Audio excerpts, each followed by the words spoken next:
Hello gang, welcome back to an episode of Thames FC. It's me, Dr. Ben GFM. Welcome, thank you for joining me today. I appreciate you watching. So, you can see that it's the final day of the season and there is essentially nothing to play for other than holding on to 8th position, which is still a task in itself, and we're going to make it more difficult by changing things around in terms of personnel. Tom George is the top goal scorer in the league and the top average rating, and we still only have a +6 goal difference. Defence needs to be strengthened, that's fair to say. And you might be wondering then, well Ben, it was looking so hopeful, so promising, you were level on points, what happened? I think the only terminology to use correctly is we kind of bottled it. It was the 1-0 defeat to Huddersfield was the last time we met, and then after that it went from pretty much bad to worse. Defeats to QPR, Crystal Palace and Norwich saw it pretty much over at a 2-2 against Wigan, and then Birmingham, who just loved to let me score 5 against them. Thank you very much, Birmingham. A 5-1 there. Arsenal getting a couple, Tyler Davis getting a couple as well as Tom George getting on the score sheet. But yeah, it was essentially thrown away. The plus side for me though is Ronaldo got a goal for himself at long last, and he starts the game today. As we're playing Sheffield United, and I thought this would be a nice time to showcase some of the talents coming through the youth system, to give them a video to showcase them on their own. Look, they've got one chance here to make it good. If it doesn't go well for them, well, pressure's on. So of course, last time we met, we were going through lots of different things, tutoring lots of players, and some of that tutoring has gone terrifically well. We're obviously a little while ahead now, a couple of months almost, because it was the 19th of March in which we met. It's now the start of May, the 7th of May, the first week of May. So they've had a couple of weeks, or a couple of months I should say, to work on their tutoring, to work on some of their attributes, and some of them are coming along nicely. Lazaro is a picture. So we'll do this while going through the team for today's game, and you can see that there's quite a lot of youth prospects. Paulo Lazaro then, the goalkeeper. We've brought in a man to tutor him, and my word, has that tutoring gone well. Determination now at 18, a driven personality, and hopefully we'll be on to good things. You can see he's been tutored by, if you've forgotten, Thomas Keegan, who we brought in literally for this one job. A driven 18 determination kind of guy from Northern Ireland. Thank you, Thomas. I appreciate it. TK, we'll call him. TK Max, although 18's not quite the max. But yeah, Paulo Lazaro, our 17-year-old Peruvian that we got in our academy for reasons that still are unclear. He's going to start today. Handling and reflexes are fantastic. Of course, now some of his mentals are going up. Leadership, vision, like distribution-wise, he should be pretty good. Kicking could go up as well. He could be really good at that. You never know. So yeah, he will hopefully be our long-term goalkeeper after Sam Reed departs. But I think for the next season, we may send him out on loan even, or at least get him involved in more of the cup games and things like this, and having a more consistent role. But he was a bit young to do that so far, so we stayed away from it. But now he's coming along very nicely. So he's going to be in goal today. Kane Morris, Joe Holmes, Robbie Edmonds and Kevon Lewis. Now Kane Morris, of course, our right back, he will hopefully be here next season. His contract runs out at the end of the year. I think we'll try and get him, even if he's just the backup for next season. I think he's a solid right back for us to have. Of course, then we've got Joe Holmes, who luckily for me will be here next year whatever happens. He's developed really nicely. This is kind of what I was hoping when we got him in at the start of the season. Heading, marking, tackling, all very good. Physically solid, mentally very, very good. Could improve some of those ones at the top, but so far so good. Positioning, determination and composure still good for a centre back, so hopefully that'll go well for him. Edmund, you can see there, of course, he's now going back to West Brom, and you should probably assume that they'll probably use him in the first team, as would I. Fantastic player, hopefully will be a star of English football in years to come. Yeah, if we could ever get him back at the club, we'll have done mighty well, but after 2 really good years, this is going to be his final game for the team, so I thought we'd start him in it today. And then Kevon Lewis, of course, who we've got in, and well, he's a 15-year-old regen who we're going to start today, which might be a bit of a gamble, but look, there's reasons why we're going to gamble with this. Marking's not too bad at 11. It's not horrific, and his physicals aren't too bad either. Determination's very high. Bravery and aggression. The chances of him getting sent off, pretty high. We're going to play him in the defensive fullback role, though. Not something we ordinarily play, but we'll give him the game. Lawrence Smith, going to probably play his final game for the club. I can't imagine, as much as he's got a year left on his contract, he'll be a starter for us next season, and I don't even necessarily know if we'll keep him around. He's got some good mentals, good technicals, but I think we need someone far stronger in this area, and that might be sort of the wayside of Lawrence Smith. He's on quite a big wage as well, so if I can try and ship him out, I probably will do, say it quietly, Ben, but his physicals really have declined in the last year or so. Similar things happen to Scott Burgess, of course, as they just get older. So we'll probably have to move him on. Stevie Foster, still here, still there. 28 years of age. Will probably be here next season, but for life, pretty much. And then Pat Street, final loan game for him as well from Manchester United. Hopefully we can use their loan system fantastically next season. Then on the right-hand side, Altidal, of course, starts because it's Altidal, and we love him. And you can see there, 21 goals in 27 games. Dried up a little bit after all the speculation of transfers and whatnot, which is a bit of a shame because he was on for a fantastic season. It never quite happened. Injuries and transfer speculation. It just pulled him down a little bit.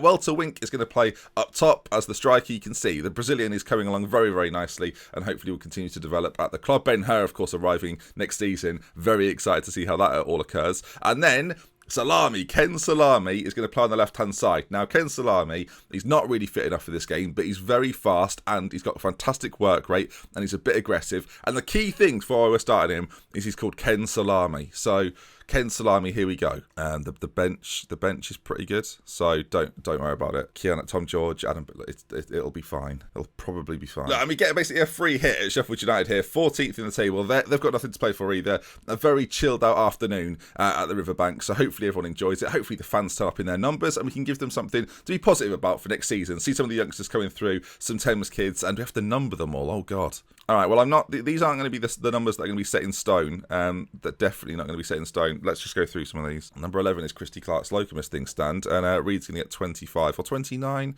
Maybe was that available? Did I see 28? Right, here we go. Subject to change. Don't buy a shirt with those numbers. Okay, then, here we go. 4-4-1-1 from Sheffield United. Can you win anything with kids, is the question. We owe Sheffield United after last time. Be honest, not the kids didn't play in that one, so they shouldn't be put under that sort of pressure, really. Okay, I'm excited. I've not seen them play a game. It's their first team game. This gives us the perfect opportunity. Finally, nothing to play for. We'll just they've got the freedom to go out there and do the business. Let's see if they can do said business. Our left side, I realise, has a combined age of 30. Oh God, okay, that's interesting. They've got Dawson on the right hand side, who's 28, nearly as old. Smith with the corner though to play it into the front post, doesn't quite get to its intended target, and actually it's going to be Sheffield United to bring this away. I'm a bit concerned. Our end of season form wasn't good. This could only compile that if we're not. Well, Lazaro's conceded quite early on. Sheffield United 1, Thames 0. Was this a good idea? Part of me thinks that it doesn't matter if we look, we could lose 7-0 here, and it's good exposure to the first team for these young players. Ken Salami needs this sort of game to, let's say, come on, Ken, you could be a part of this one day. Ball played in towards the back post. It's clear as far as Foster, who, well, I don't know what really. As Smith loses out as well. Keon Harris should have played in this game. He should have gone for a very young team, apparently.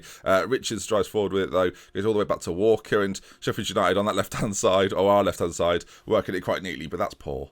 Walter Wink as well needs to do a little bit more. For my money, he's not really performed at a high level yet. As Altadal, can he show him what to do? Altadal races through. Well, nearly. Oh, dear. There's lots of concerning aspects of today's game. I just hope our youngsters don't feel demoralised by a potential hammering here. As the ball goes to the back post, Morris gets it away. Altadal, I think he's headed that back to the goalkeeper, which is bold. All right, and there's Salami. Ken Salami on the ball and finds Kevin Lewis. The youngsters combine, and a forward ball doesn't quite reach its target. Pat Street can't bring it under either, and Sheffield United again. Foster with a great challenge, though, and Kay Morris loses out to Morgan. Oh, dearie me. It's the older players that are struggling. They've got an Owusu. He's on loan from United as well. That shouldn't be allowed to play against me. They're an affiliate, goddammit. We need to start putting that in the contracts. Can't play against Thames FC. Steve Foster plays through Walter Wink, though, and this could be the first chance of the game. Oh, dear. Corner to Sheffield United, played in, it's dangerous, we just about get it away, but our youngsters, they're under siege here as Owusu at the front post. I've said that many times before, but Godfrey Owusu answer with the goal, and 2-0 Sheffield United, not ideal. We do have some big guns that we could maybe bring on. We've got a throw in deep in their half. Can we get the ball in the centre? Street's there. Pat Street. He's a well, look at that. Pat Street, bit of composure in the box and gets it back to 2-1. This game is by no means over. This actually really well worked. The cross in, great, that chest control from Pat Street. My word, what a chest! And then the ball played in, or the shot goes in even, and it's 2-1. And we're about to get to half time too. Our youngsters, I've got to say, none of them are shining right now, which it wasn't overly surprising. We do have Reed on the bench as well, who we could play. Reed, not known for his finishing, but then again, neither was Altadal, to be fair. I think late doors, we might give him a game, or give him a start. Why not? Like, these boys have got a lot of potential. We need to try and let them fulfil that, I think. Ken Salami is, fitness-wise, not loving it. We're going to get Adam Beard on. Salami's he's had a good go. He had a go, bless him. Not a particularly good go, though, as we get to the second half. Defensively, we're pretty much full strength, apart from Devon. We're pretty much full strength as, well, Beard's on it. First introduction to the game. Finds well to Wink. If he can find the goal, he can't. He's finishing, his composure. We need to change something about him. I don't know what it is. He's a good player. He's just by no means prolific, as Sheffield United hit the bar and the physics of the engine, well, they defied physics. Lewis isn't having the greatest of game either. We're actually going to change his role to what we actually play. We'll see if that helps or hinders. All right, chance for us maybe. Shot goes in. Again, Welter, Renato, not good. He just sort of has pot shots through all over the place. It looks as if, though, we're going to hold on to 8th, which I think 8th in the Championship is not Not too bad. We've got to try and build, though. Playoffs next season. I don't want to say it's a must because the board keeps saying just avoid relegation, Ben. And I'm smashing that, to be honest. But I want a little bit more out of the team, if I'm completely honest, as they might dally here. They've got a lot of work to do to get it forward. But you never know. They might just manage to do that. As Beard gets on it as well. The Beard. I've not actually called him The Beard. Maybe that's something we need to focus on. As Walter Wink finds Altidal, whose shot just goes wide. We're not being as dominated in the second half at all. I don't know. Ronaldo's not having a good game. Nehemiah Reed, probably said like that, comes on as the poacher up top. 20 minutes, a chance to make himself a hero early doors. I think the biggest surprise right now is that Lewis hasn't been sent off. So, I mean, with 20 aggression, there's still time. All right, time is ticking away. We've not played Christy Clark-Slocum again. I keep doing that. Kieran Harris is going to come for Smith in the centre. And with 5 minutes to go, we're going to have to try and get a late goal, maybe. I've put it on control, although we're already on control. So that's probably going to go brilliantly well as we win the ball back. And let's see, how are we going to do? Lazaro's clearance is... Well, it bent round a little bit as well. He dallies there. He's not sure what to do with himself as Holmes gets back and makes a great interception. But yeah, danger is not over yet as Lazaro finally claims the ball. 2 minutes to go. Is there a late gasp goal? A late gasp goal. Reed on the ball. The first time we've seen him in a Thames shirt. Finds Pat Street. Altidal to get a draw. To rescue a draw. At the end of the season, the physio's running on the pitch. It's mayhem here. I don't know why he's... Oh, no. Reed's injured. Sorry, I thought we were getting well over the top for a 2-2 draw. It's knocked on to Reed, though, who slides the ball through to Street, and then Altidal. I mean, of course it's Altidal to wrap up the season, slams it into the back of the net. 2-2, and is there a winner on the cards? Reed was very much a part of that, but he has picked up a knock, I think, as a late corner. Surely not. Harris, it's cleared. Out to Street. I suspect that might be that, although there's an option. Stevie Foster, Holmes. This could be magical. Stevie Foster, you can put it into the middle. Holmes is there. We've won it. Thames have won it. We've won it. I can't believe we've won it. Thames 3, Sheffield United 2. And we've at the last we've won it. I can't quite believe it, viewers. I mean, Holmes, the clearance hits Holmes. Steve Foster gets on it, and then Holmes at the front post heads home when he's here with us next season, and I'm very pleased about it. My goodness gracious me, 3-2. Sheffield United have done a right old bottle job. Oh, can you imagine if that had actually meant something at the end of the season? Oh, bloody hell. Never mind. Anyhow, 3-2 win against Sheffield United. A 92nd and 95th minute goal. Oh, well, that's very pleasing. A nice victory, boys. Well done. Great comeback. And hopefully that'll give the youngsters confidence going into the future. Wow, that was fantastic. What an enjoyable moment, viewers. That was unexpected. And Pat Rogers scored for Cardiff. He's finally getting some games. It just makes me sad. Well, there we are then. That is going to wrap it up. People don't often say, so what's going on with, like, who gets awards for your boys, Ben? And I often just end videos after the end of the season game. I don't know why I do that. So today, we won't do that. We'll see what occurs. Basically, I just want that big payment, the parachute payment thing. That's all I need. I've not really revealed this yet, viewers. I'll do it now. We've got very little money. So when I say little money, we're in debt again. Ignore that, though. That's fine. Fans player of the season and Tom George, hardly surprising. Altidal just behind him, though. Tom George, goal of the season versus Bolton. Tyler Davis, our best transfer of the season. I would probably agree with that. Very, very solid. Got some goals as well. 11 goals, 7 assists in the course of the season. Young player of the season, Tom George again, taking all the awards this season. We'll go back to Blackburn and we'll never see him again. I can't imagine. We'll probably face him at some point, statistically as well. Barry McDonnell, again, goes under the radar as Barry, but a massive amount of assists for him. 12 this season. Deserves all the credit in the world. Congratulations. And pass completion, Norwich Smith 89%, very good, and I'm saying we're probably going to get rid of that pass completion this next season, so we'll have to look forward to it, I guess, in a way. And there's the season review then. Lost in the third round to Stoke in the FA Cup, 4th round to Manchester United, no disgrace to either of those really, and 8th in the Sky Bet Championship, very, very good. We used 30 players this season, quite a lot at the end of the season to be fair, and an average attendance of 5,410. The biggest bit of news there is it was 94% full, so maybe the board will think maybe we need to make a bigger up it again, maybe up it again, you never know. Dynamics, if anyone's interested, have a little pause and go through that. We'll do the meeting in a minute, and end of season confidence review and all that sort of business. We've got a pre-season, we'll make it last 5 weeks when we come back, and the end of season meeting, plans for next season. Oh, a little bit of jeopardy here with the boys. Let's see if we can upset them. What should we say? I think we need to try and get top half position, but what I actually mean is the playoffs, and we'll see what they say, and they like it, so that's good then. Hopefully we can try and do that next year and push for those playoffs again. That's what we're looking to do. That's what we need to do.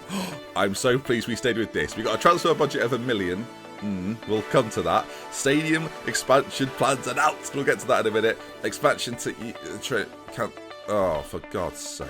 Right, well, when we get the parachute payment, I'll do it. He keeps saying parachute, he means solidarity, idiot boy. We've kept our category 4 youth rating, and that costs money. And the stadium expansion plans, it's amazing. 8,445. It's going up. It's costing us 3 million. I don't know where the money... We've just had... It's going to take 8 months to complete, and we've got to go to Underhill. What? A capacity of 6,000. Who plays there? Underhill. Where on earth is Underhill? Google Underhill. Oh, it was the former stadium of Barnet. Fascinating. Right then, well, we're playing at Underhill. Okay, well that is a turn up for the books. We've changed ground in this episode. Right then, Underhill. Okay, right, okay, yeah, sure. I'm a bit surprised, don't get me wrong. Yeah. But we're moving out of the riverbank for a short time. Well, I never. Well, an end of season. Some people, I mean, this will surprise you. Some people click off after the match. They go, "I'm not interested." Well, what have they missed? I'll tell you what they've missed. Pigging everything is what they've missed. Okay, that is going to wrap things up then. Of course, next episode will be a transfer special of sorts, and we'll see what we can do with the team and how it will look next season. Ben Hur will be arriving. That's the big bit of news. Of course, he'll be joining. An exciting time for us all, I hope, and hopefully he'll turn into an absolute superstar. Time will tell. Those mentals on an 18-year-old are superb. We've waited 2 years to get him, and finally at the end of, I think it's the end of June, is it, or something, he'll be here. At the beginning of June, he will be here, so join me for the Ben Hur special next episode. I'll see you for it. Hopefully you enjoyed today's video. If you did, smash a like on it. Loads of news happened. Let's aim for 1,000 likes, why not? And if you want to see more, subscribe to the channel. We're Love With Care. If you want to spend your next time, I'll see you again soon. Underhill, I mean, I'm still shocked. And a massive shout out to everyone that's our Patreon, and of course if you bought a t-shirt, we've sold over 200 Thames shirts. We can almost fill a stand at Thames. That's the state we're in right now. Again, do send your pictures in. I'm loving the ones I've been getting. Thank you so much for buying them. And yeah, they're still available. Link in the description if you're interested.